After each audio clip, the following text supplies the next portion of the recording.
oral history interview with Conrad Giles at the Jewish Federation of Metropolitan Detroit. Conrad, do we have your permission to use your words and thoughts in the future for educational and historical research and documentation? Of course. Great. Well, I don't know where to begin because everything is... Let's begin when it's quieter outside. Hold on a second. Here we go again. We're gone. Okay. Before we begin with all the wonderful kudos that you've had over the last great number of years, I wanted you to tell us a little bit about your early life. I know you were born in New York, so you want to tell us about your family life there and especially your mother and... Well, actually, we briefly spoke before regarding my mother, but as I reflect backwards, which as one gets to be 70 and then some, you do increasingly, I recognize that, as we recognize in others, that we're a product of our past.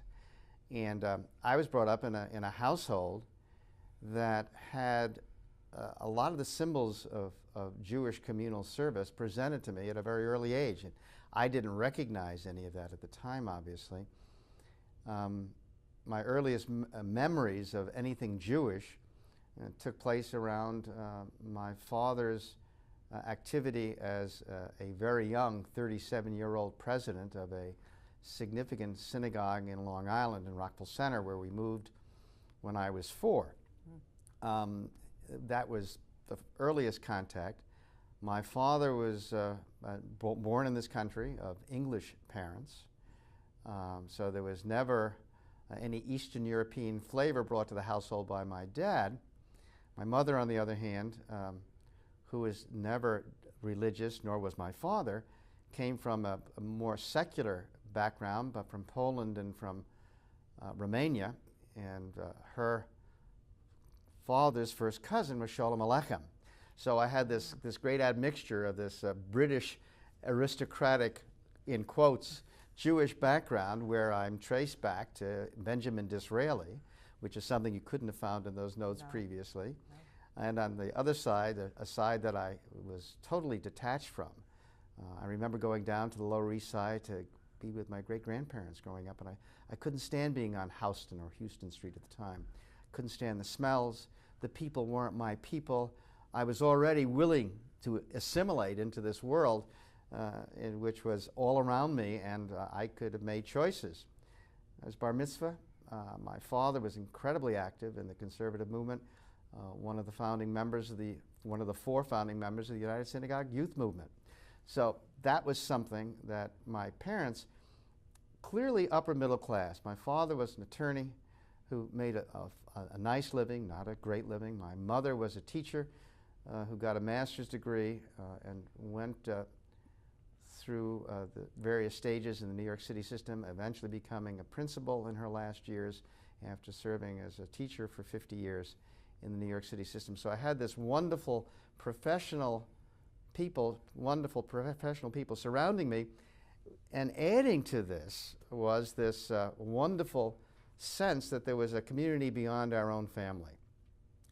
Indeed, when I think about it, I think that in many ways their activity within the community substituted for what was a very small and, like so many, potentially dysfunctional family of my aunts and uncles. Many stories could be told. We are from New York, and that's where Damon Runyon stories came from. I have some Damon Runyon-esque stories which aren't pertinent, but I was brought up with a sense that there was a community out there beyond the family, that there were things that could be done in the Jewish community. And I went off to school when I was 16 to the University of Michigan. Wow. I rapidly went through University of Michigan undergraduate medical school. I graduated when I was not quite 23 from medical school.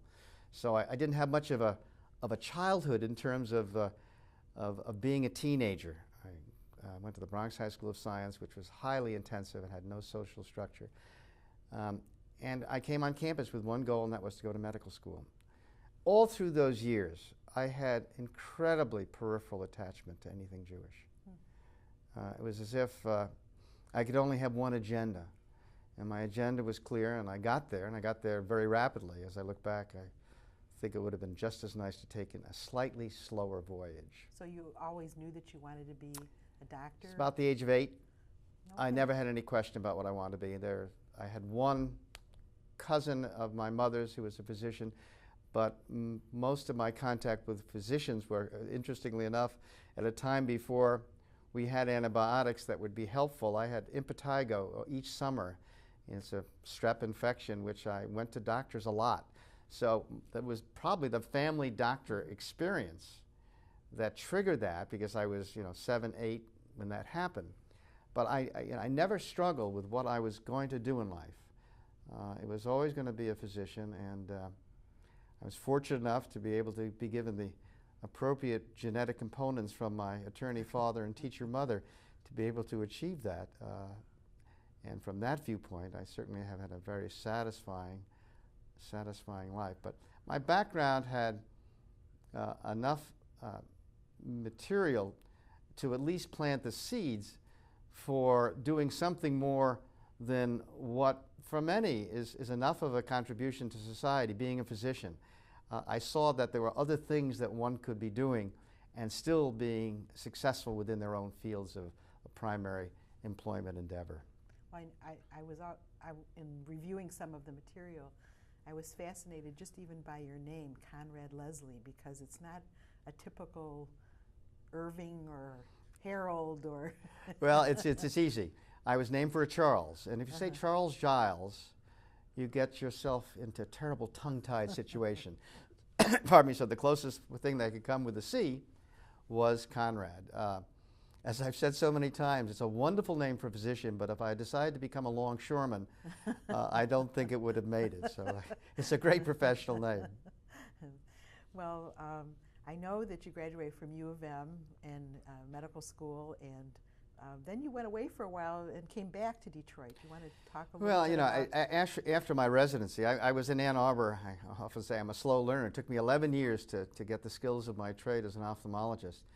I then spent 2 years at the National Institutes of Health in research, and it was an incredibly fulfilling number of years in terms of research publications and stuff like that.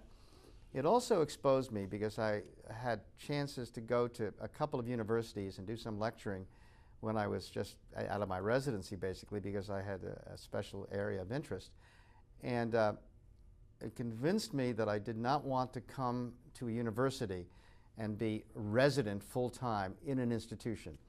At that time, there were a couple of places I looked at briefly: the University of Michigan, University of Miami, and I could have gone into full-time academic medicine without ever hanging out my shingles, so to speak, but I saw enough of the politics of academic medicine to say that I'd rather be a solo practitioner someplace in a suburban area, have a teaching affiliation, which I had from the day I opened my office, but I didn't want to go geographically full-time, so that 2 years at NIH were important from that viewpoint. I did some interesting work, but so far as I know, I have yet to be named for the Nobel Prize in Medicine yet, although, usually they award that. They award that several years after the actual work. So every time the Nobel Committee meets, I ask myself, is there the possibility that this is the year? It hasn't happened yet, however. Yes, but the interesting thing I found about your entire resume was that there is a focus on children, that you chose to help children with eye problems, that you've worked in Detroit Institute of Children and down at the hospital, Children's Hospital. So well, I started out in medicine as a general ophthalmologist, what today is called a comprehensive ophthalmologist. At that time, there were only 2 pediatric ophthalmologists in this country. There was no subspecialty. And 10 years into my practice, from 63 to 73, half of my practice was children, half was adult. And I looked at the field and recognized that there was a burgeoning subspecialty within the field, in this pediatric ophthalmology. So in 1973, I stopped seeing adults on a routine basis. I maintained seeing numbers of adults who were friends, and declared myself a pediatric ophthalmologist. I was the last person grandfathered in to the Society of the American Association of Pediatric Ophthalmology. Thereafter, you required a year fellowship. And years later, I actually headed a fellowship at Children's Hospital. So I did not have the usual credentials, and it was something I migrated to. I originally wanted to be a pediatrician. and I had a chance encounter with the Department of Ophthalmology chair at Wayne State, Albert Ruderman Sr., who called me a damn fool when he heard that I was going to become an ophthalmologist, and he referred me to an article which indicated that ophthalmologists had the greatest sense of satisfaction after the age of 40, and pediatricians had the least sense of satisfaction. Well, I was 21, I was making this decision, so I took his advice, this particular article, and decided to become an ophthalmologist. And again, it has been an incredibly professionally fulfilling career. The one thing that it enabled me to do that I'm not sure I could have done in perhaps any other specialty, and that is, much like dermatology, although it isn't dermatology, you can circumscribe your hours. Mm-hmm. Therefore, it permitted you to have a schedule that allowed you to, with relative comfort, that you're not going to get a call that's going to take you away from a, heaven forbid, a committee meeting. So as a result, it really was an enabler in terms of permitting me to do things in the communal world that, had I been a cardiac surgeon or a neurosurgeon or an orthopedic surgeon, I couldn't have done. So there was an interesting adjunct to the fact that I'm an ophthalmologist. Well, I've reviewed your file, so I know a little bit about when you first got started, but when did you wake up one morning and say, you know, it's time for me to do some community work and volunteer? And you know, did you have an awakening, or was it just something? No, it clearly there was a design, but the design was rather sketchy. It goes this way. I'm a New Yorker by birth. I come to a community that I only knew because I went to a school nearby, married a Detroit woman, and I knew that I wanted to be part of the community. That just to be a practitioner was for me not all that I wanted. And I guess the interesting facet of that is that the precise trigger is very familiar to me. I went to a bar, or well, it had to be a bar in those days, bar mitzvah at Temple Bethel, where we belonged at the time. And the rabbi said something about the parents of the bar mitzvah. And I said, I want the rabbi to be able to say something about my son Keith's father. Wow. And I said, I've got to be more than just a physician. I want to do something that somehow makes him proud that his father is part of this community, that I'm not just here passing time and taking and not giving. And so in opportunity, there was a young leadership group that was formed in 1967 and had 4 co-chairs, 3 of them extraordinarily wonderful, David Hermelin, Joel Tauber, and David Page.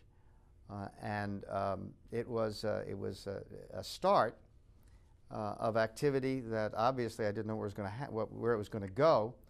Actually, my first committee was one that was chaired by David Page, examining the Hillel Foundation in Ann Arbor. Because other family members were active in Federation, I requested that I have some activity, and that's where they put me.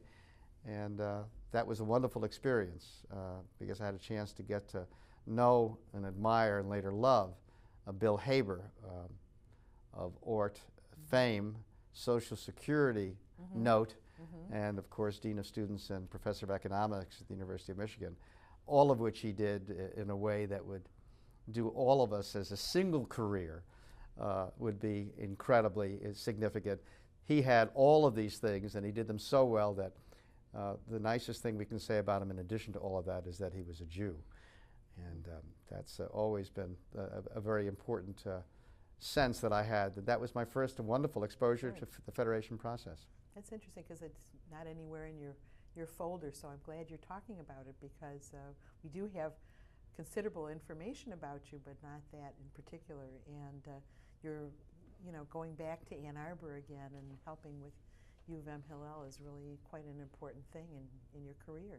Well, it was a nice moment, and there'll be nothing in the file. I was a member as so many people. That's where the real strength of this community lies. It's easy to be president and be satisfied. This community permits people who aren't presidents, who do work in committees, and who do have a sense of accomplishment because things do happen as a result of those processes. That's what makes this community great. I felt that I was making a contribution as one of 4 members of a committee that met in Ann Arbor 3 or 4 times for 3 or 4 afternoons. And I think that came as well from leadership to make you feel that way, and to credit David Page with that, who of course is a great community leader and one who we can be proud to call our own, certainly. But I notice also that you went from the Hillel, and the first recollections in your folder are of you working in campaign, which a lot of volunteers don't like to do. I mean, you sort of jumped right in. Well, actually, I was at the JFS dedication. My first board was the Jewish Family Services. I lived next door to Joe Garson, who was then president, and I served on a committee here which I was not terribly delighted with. And I said, Joe, I'd like to try that if it's available. So he, of course, welcomed me. And Joe was another one. Wonderful, wonderful man, a giving man, and a good leader. So my first activity, and it was coincident with that, because you're right, and part of that was triggered by community as well, outside of Federation. In order to join a country club in those days, you had to be seen as a legitimate contributor to Federation, to something, but the Allied Jewish Campaign was what we were supposed to be giving to. So I remember getting the call from, let's see, I'm trying to think of his first name, Ben Guto, an allergist. And I'd given $200 the year before, which was, for me, I thought, a commitment. And I knew that I had to give more in order to become a member of Franklin Hills.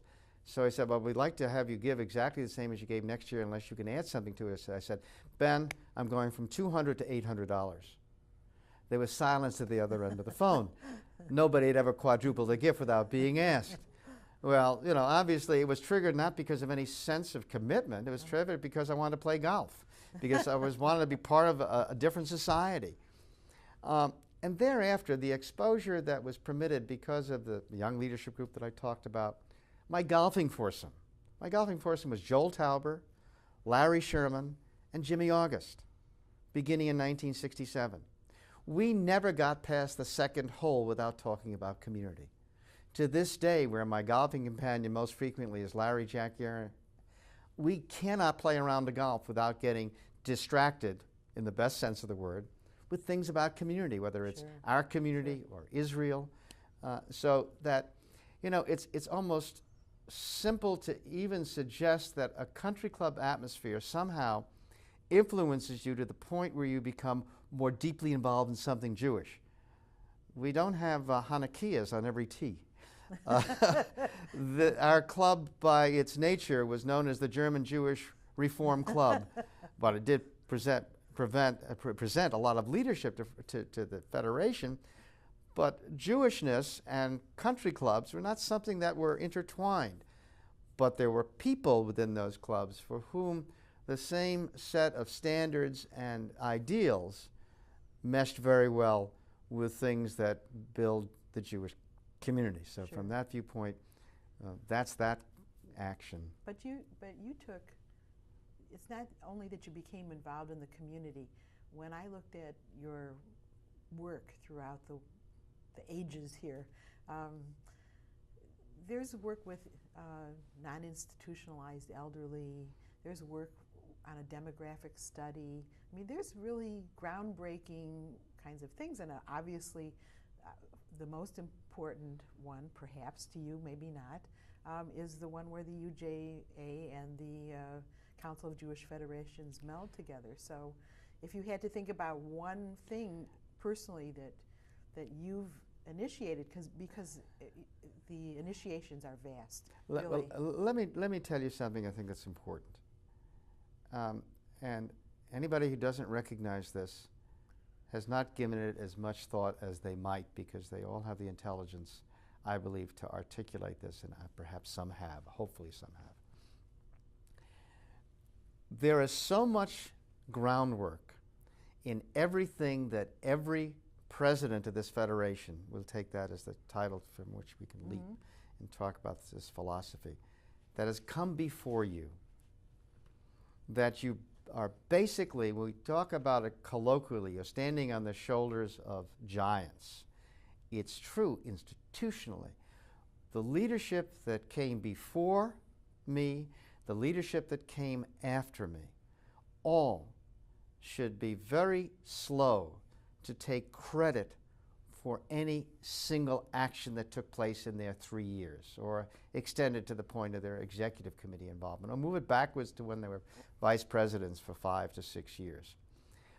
Each of us who comes to the chair has such a wealth of activity that has preceded him or her in that position, and thank goodness there is a her in that position, that for anybody to say, I did X, and take full credit for that is not really as reasoned as it should be. Yes, all the things that you've said, and I had given some thought because of the prior conversation that you had with my wife Linda, to what was the single most significant thing. And I think that in reality, and this is something that I want taped, it does not have to be distributed to my family. Probably the best thing I've done is have my wife involved in this federation. Wow. Of all the things I can think of. because nobody else did that. Except I can't even take full credit for that.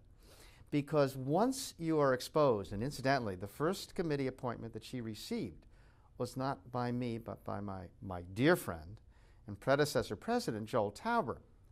He gave her her first job. And the rest is really history, because she asked me what did I think that her most significant contribution was. I won't go into that because she'll have that opportunity to do that herself.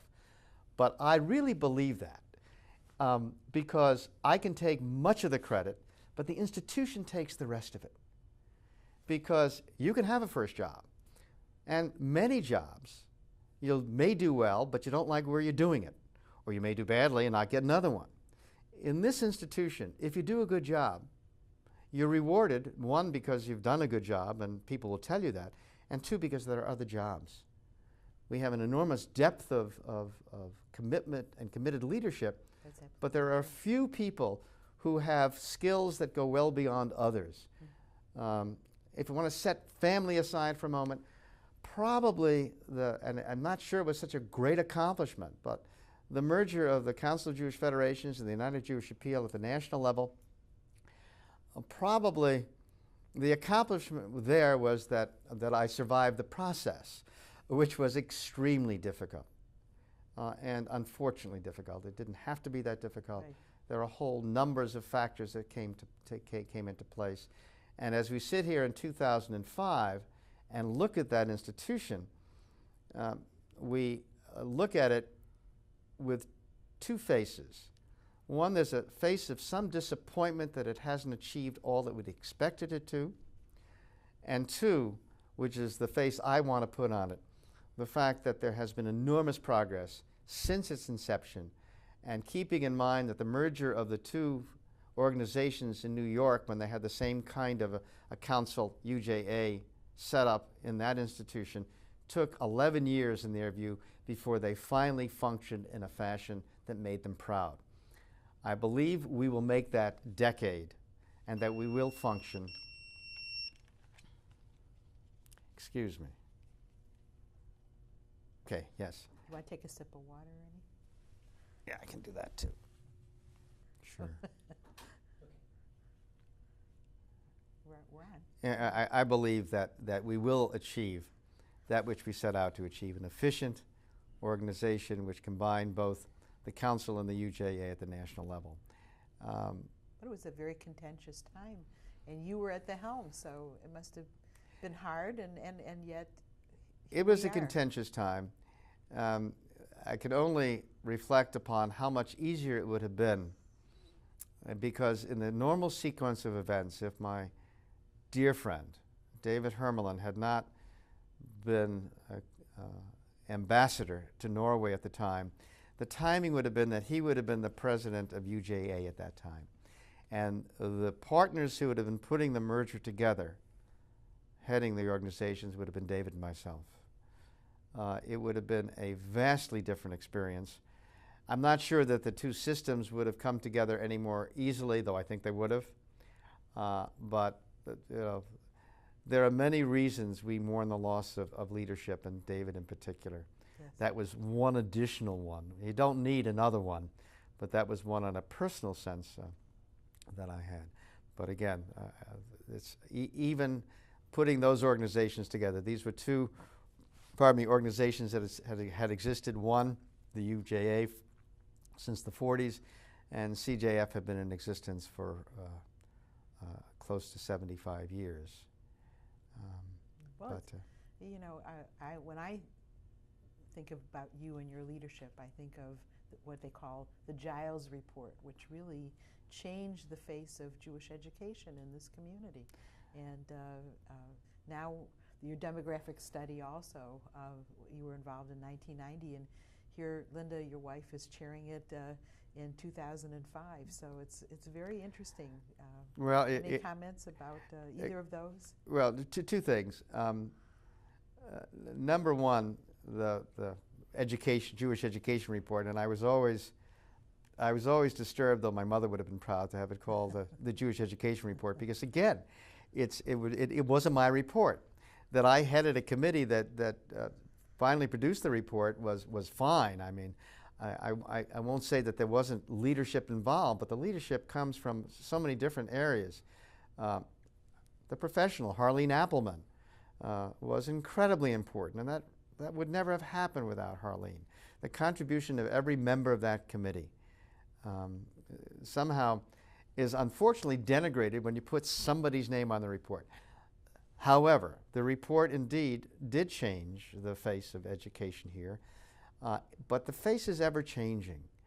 The single most important demographic study that is changing the face of Jewish education was the Jewish Population Survey from CJF in 1990, which pointed out that we had this enormous intermarriage rate. And the only thing we had any handle that might change that would be Jewish education. So that as a result, communities have looked at their priorities, and that report was just another example of looking at that priority, coming up with a different format, which not only changed it, but changed even further during the term of office, because in time, Linda became the first chair of the Alliance for Jewish Education, co-chair, along with Bob Naftali.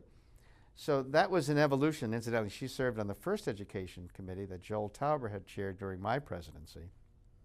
And following that report, which was tabled, we then formulated the committee, and I was appointed to handle that in those years. So that, I think, was significant. The demographic study is a very interesting process. I recall sitting at meetings in which people in the audience said, well, we know who we are. We used to be 75,000 people. Now we're 60,000 people because everybody's leaving town. Well, then as now, we have a responsibility to our constituency to use as little anecdote and as much science as possible in determining community priorities, in determining the allocation of funds, in determining the manner in which we raise funds, in understanding the mindset of those from whom we are raising funds. And we spent a lot of time talking to one another. There's never been a room in this particular federation that has been filled with people other than those who are committed to the things that the Jewish Federation is committed to. And in one line, it's proving that we really feel that we're responsible for one another, first of all, and second of all, committed to improving the quality of the life of every Jew. So if we talk to ourselves, we're going to get a very, very poor slice of what's out there. And that's why it was important in 1989, and it's going to be important in 2005 that we do this study. And am I proud that Linda's co-chairing this? Of course I am. Am I delighted that I had nothing to do with the appointment? I sure am, because obviously there are far more objective people out there in assessing her talents than I who have to make those decisions. I think it's important stuff, though. Oh, absolutely, absolutely. Talking about Linda and your family, I noticed 6 children, and I counted 8 grandchildren. We always ask people to, if they'd like to, comment on their families and. Well, it's now 10 and an Wow. unannounced 11th on the way. Oh my goodness. Well, when you blend families, as my wife has done, you still count, and you count both sides. And I've been blessed with 6 children, 4 of whom have my genetic component, and 2 of whom have Linda's. And they're all my children, and they're all her children. They're our children. We're proud of them, and it was really an interesting phone call I received from Jared, whom I know you know. Yes, absolutely. It was on Thursday night. He said, Conrad, his stepson, he said, I said, do you happen to know the phone number of the Federation here in Chicago? I said, no, I don't know that phone number, but this was after 6 o'clock. I said, I'm sure that somebody in Chicago must, and I'm sure they have a website. I would go to juf.org and see if you can find it. I said, why? He said, well, I'm due to go to a dinner there. And as he was typing in on the computer, he says, oh, it's at 5:30 and it's now 5:45 for the JUF real estate fundraising. So to me, it is one thing to spend a life involved in community. And in the case of everybody you're interviewing, everybody's received back so much as a result of what they have done. The community has rewarded each of us, locally, nationally, whatever. But the real mark, they always say the mark of a great Jewish parent is that he has Jewish grandchildren. Well, I'll go with the next step, and that is I not only want Jewish grandchildren, but I want Jewish grandchildren who are involved, and Jewish children who are involved in Jewish community. I will feel somehow that if the activity within our blended family stops with the activity of Linda and myself, that we will be, at least in part, unfulfilled. Diseases skip generations. The Jewish people cannot afford to skip a generation. And if it's going to skip a generation, I sure as heck don't want to be partly responsible for it. Wow, that's amazing. That's really amazing. We haven't talked at all about Israel, and you've been involved in missions and traveling there, and I don't know where to begin. Is there something you'd like to say about you know Israel? something. This goes back to something that we didn't talk about, and very quickly. Probably while involvement in this community occurred, into the 70s. The moment that changed my life in terms of making certain that the rest of my life is going to be spent deeply involved was 32 years ago, when on my first mission to Israel, I stopped in Mauthausen, outside of Vienna. In those days, the emigration route brought the Russians who were emigrating through Austria to the Schönau Castle. And I remember being there, but we stepped into Mauthausen. We were taken by a guide. I have some very female traits about me. Tearing up is one of them. I am too, because And I've been there, so I know exactly. we went into the gas chambers and we walked out of the gas chambers. Well, I walked out. The thousands of people who didn't walk out. And I lost nobody I know of in the Holocaust. 0. So I indicated my paternal side came from England and Spain. My maternal side came from Poland and Romania, but they all got out. My grandfather shot off his toe so he could get out of the Russian army at the time. And I didn't lose anybody. So it was not a personal loss. But of course, that's not proper characterization, because every Jew who died is a personal loss. And that changed everything. That was my first mission to Israel. I've been to Israel perhaps 40 times subsequently. The majority of that was not in missions, but an activity with the Jewish Agency for Israel, which I served on the its Board of Governors for 6 years, on its Executive Committee for 3. Those are fond moments of input in an agency which is, as you know, is the resident of 2/3 of the monies that flow from our overseas campaigns, the other third going to the Joint. I've served on the Executive Committee of the Joint sort of peripherally when I was president of CJF, but these are two incredibly important organizations which have great talent attached to the leadership, and serving with those people for that period of time was exciting. You cannot help but feel this way about Israel and be as deeply invested as I think most of our leadership is. It is central. It is where our soul is. You don't have to make aliyah in order to feel that you are part of that country and the country is part of us. In 1948, I was president of our junior congregation in B'nai Jeshurun in New York, and my mother recently showed me the editorial I wrote. At that time, I was, after all, 15 years old, and I said I shared my love and feeling for Israel, but I knew I would never go to Israel and live there. And that was because at that time I wanted to be in this country. So that even then there was this dichotomy of feeling. One, the willingness, the desire to be part of Israel, but recognizing that my role as an individual, even back, 60 years ago, was going to be, not 60 years ago, 55 years ago, was going to be one of if I was going to do anything, it was going to be in this country. And though my 40 trips to Israel have all been incredibly wonderful, as you mentioned, some on missions. Yes, the Michigan Miracle Mission. Right, we co-chaired, one of the co-chairs, the Michigan Miracle Mission, although all of us will remember with the greatest of fondness was the leadership of David Hermelin, who makes every room he is in, every venue he has been in, one that each of us would want to be with him. Absolutely, absolutely. Well, looking towards the future, if you had a crystal ball, and you could envision what this Jewish community might look like, any ideas, any thoughts? Well,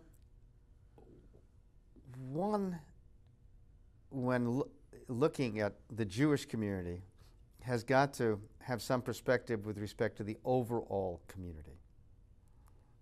Let me direct it to what I think the Jewish community is going to look like, understanding that I believe that the economics of our area are probably going to mitigate against any large expansion of the Jewish community, because at this point in time, it's hard to see an economic renaissance around the corner for the general community. As long as we have institutions of the type with the leadership of the individuals who we now have in place, and as we look forward to the leadership coming forward, this will remain as great a Jewish community as exists in all of the diaspora. We are understandably the envy of virtually every community in North America who knows us at all. We have had the best of leadership, and even in those years and in the years that will follow, in which we may not have, in the view of some, the best of leadership, the institution is so strong and has such a firm foundation upon which many layers have been built, that the institution is going to continue to drive this community, and it's going to remain central to what I would submit is going to continue to be a vibrant Jewish community. I think that we have challenges ahead of us. I think that we are going to have to change some priorities, but this is going to have to be an evolution. This community has prospered because it's recognized that within it there are many different constituencies. There are people who relate to the social service aspect of what we do and feel we are not placing enough emphasis there. There are others who feel that we are shortchanging education and not doing enough for the youngsters in schools. The fact is that while our needs are finite and our sources for those needs are practically infinite, we don't meet them. And therefore, by the very nature, our community, when it's viewed from those who are living within it, there's always going to be an element of discontent. That doesn't mean that the institutions that they feel are not getting everything they should are not vibrant, exciting, productive, and quality. It does, and hopefully will continue to mean, that those who are responsible for leading those institutions and those who are responsible for raising funds to sustain those institutions are prodded to do more.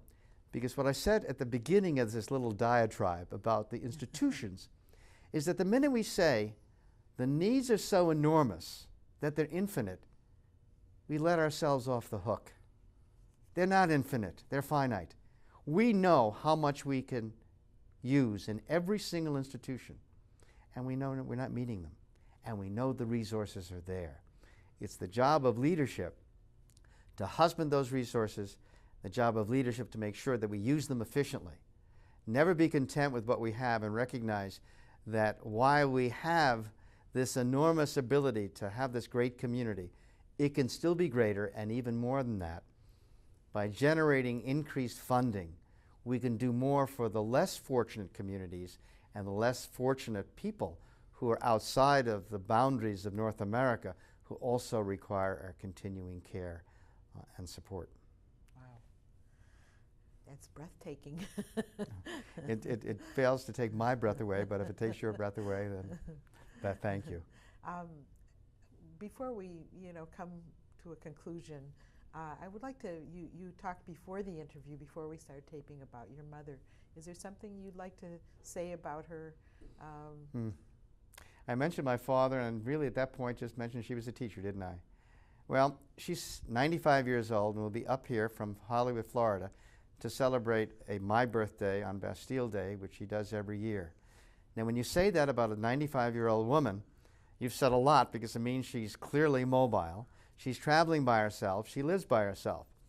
But what's even more remarkable about my mother is that the quality of her life is not only wonderful, but the quality of her life has permitted her to do the kinds of things that I hope my children someday are able to do. As I mentioned to you earlier, she was Volunteer of the Month in her Broward County Federation about a year ago. She's the immediate past president of the Women's American ORT group in Hollywood, and has had that job on 3 different cycles. But more remarkably is that she does something which every campaigner in the world would be proud to say they do, and few do. She does all of her solicitations face-to-face. She's responsible in her little building, not so little building in Hollywood, for 125 solicitations, and she refuses to pick up the phone to make that solicitation. She does it face-to-face. She is bright, she's committed, she's organized. She has this enormous feeling which she has managed to transmit to her children, and I have a responsibility to those genes to keep myself as healthy as possible. I probably won't have the red hair that she has today. Oh my goodness. I can only hope that I have the kind of spirit, energy, and continued commitment that she has. Thank you. Is that your beeper? Says the same thing. Well, I just want to ask you one last question. Any dark secret that we don't know about that you'd like to? Anything else you'd like to talk about? You mentioned ORT just a little bit ago, and I know you've been involved in ORT. My involvement in ORT is now with the World ORT Union, and I'm involved with UJC and the Israel Advocacy Initiative. Yeah, I mentioned the person who's most important in my life earlier, my wife. I can't sit in this room and think about community without thinking about David. And the deep, dark secret I have is David was younger than myself by a couple of years. I mentioned the quality that was so important in wanting to be in the room with him. And I guess the secret I have is that it's not such a secret. My wife knows this. I don't think Doreen does. A day doesn't go by in which I don't think about him. I think about him largely because, one, I miss him on a personal level, but two, he means so much to so many people, most of whom will never know him. Most of whom will never have any concept of the impact that he has. And indeed, David couldn't possibly have known the kind of impact that he has. So that whatever we are as individuals, as I indicated earlier, is the product of everything we've been exposed to. And the many institutions in this community that David led or was part of leadership that he influenced, his legacy will be the vibrancy of this community. And I believe that along with Max Fisher in his generation, David Hermelin in my generation, are the two names that will forever be etched in the institutional memory. And since this is an oral history and photograph history, I would like to leave the end of this with paying my respect and tribute to him. Thank you. That was a wonderful tribute to an incredible man. Indeed. And thank you very, very much. Thank you.